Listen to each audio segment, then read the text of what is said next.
अस्सलाम वालेकुम। उम्मीद है आप सब खैरियत से होंगे और दुआ है कि अल्लाह पाक आपको सेहत, हिदायत और आफ़ियत के साथ रखें। तो ईद के फ़र्स्ट डे का व्लॉग तो मैंने आपके साथ शेयर कर लिया था। सेकंड डे हमारा प्लान ये था कि हम फैमिली के साथ डिनर के लिए जाएंगे, लेकिन बस सेकंड डे थोड़ी सुस्ती कर ली तो कहीं पे भी नहीं निकले। तो फिर ये थर्ड डे जो संडे था, उस दिन बच्चों के स्कूल का लास्ट डे भी था, उस दिन फिर हम लोग डिनर के लिए गए। तो सबसे पहले तो बेटे को पूरे रमज़ान के गुजारने के बाद ये था कि नहीं, अब सारे रोज़ों के बाद मुझे ये बना के दें, तो उसको वफ़ल्स खाने थे। तो नाश्ते के लिए ये वफ़ल्स बनाए और चाय मेरे अलावा और कोई भी नहीं लेता, तो बस अपने लिए चाय साथ बना ली और अंडे बॉयल किए थे सबके लिए। तो नाश्ता करके अल्हम्दुलिल्लाह टाइम पे हम फ्री हो गए थे। और फिर संडे को हमारी वीकली तालीम होती है यहाँ पे लेडीज़ की, तो वहाँ ज्वाइन करना होता है 1 घंटे के लिए, 2 to 3 होता है वो। तो वहाँ जाना था, फिर मैं और बेटियाँ उधर चले गए और वहाँ से वापस आके फिर शाम में हम लोगों को डिनर के लिए जाना था। तो बस तालीम से वापस आके ज़ोहर पढ़ी और फिर अपनी जाने के लिए तैयारी की। अकॉर्डिंग टू वेदर ही ड्रेसअप होना पड़ता है। तो बाहर बहुत लाइट सी रेन थी और जैसा पिछले वीक में गर्म वेदर था, गर्मी लग रही थी, अभी इस वीक में तो वेदर थोड़ा ठंडा ही चल रहा है।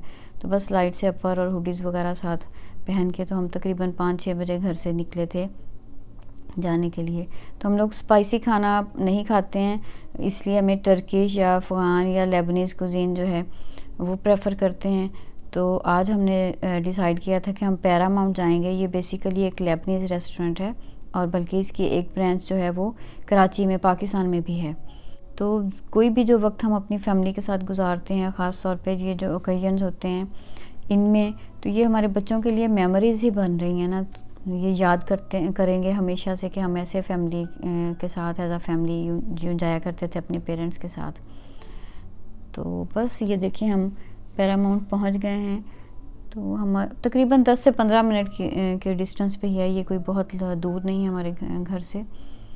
तो आपको अभी अंदर लेके चलते हैं। तो देखिए काफ़ी बिजी था, लेकिन हम लोगों की ऐसे वीडियोस नहीं शूट करते हैं क्योंकि समटाइम्स लोग अलाउ नहीं करते और बुरा मनाते हैं कि क्यों हमारी वीडियो बना रहे हैं।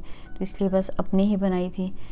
तो इनके पास ये इनके जो फेमस बकलावाज और स्वीट्स हैं वो पड़े हैं। और फिर हम लोगों ने यहाँ पे इनका जो प्लेइंग एरिया है, जब बच्चे छोटे थे तब आते थे तो ये दौड़ के इनका ये होता था कि सबसे पहले उधर ही चले जाएं। तो अभी वो कोविड के बाद से वो बंद है। बस फिर हमने ये जैसे ही मेन्यू लेके और अपना जो खाना था उसको ऑर्डर कर लिया।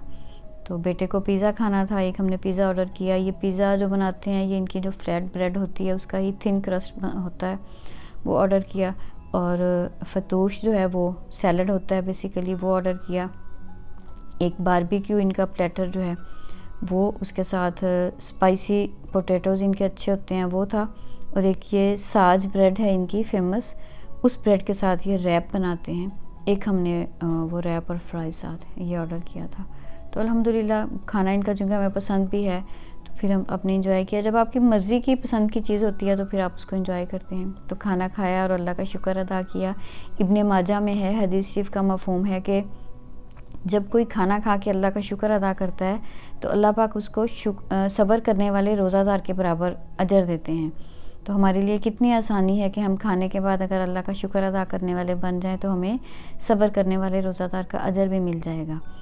तो खाना खा के यहाँ से बाहर निकले तो मुझे क्लाउडी था बाहर, देखें तो मुझे ऊपर एक एरोप्लेन नज़र आया। तो मुझे याद आया कि आज से 9 साल पहले जब हम कनाडा आए थे तो बच्चे तब छोटे थे, तो ये लिविंग रूम के में डाइनिंग टेबल की चेयर्स के ऊपर चढ़ के विंडो से सारा दिन बाहर देख के, प्लेन्स को देख के खुश होते थे और काउंट करते होते थे कि मैंने इतने देखे, मैंने इतने देखे।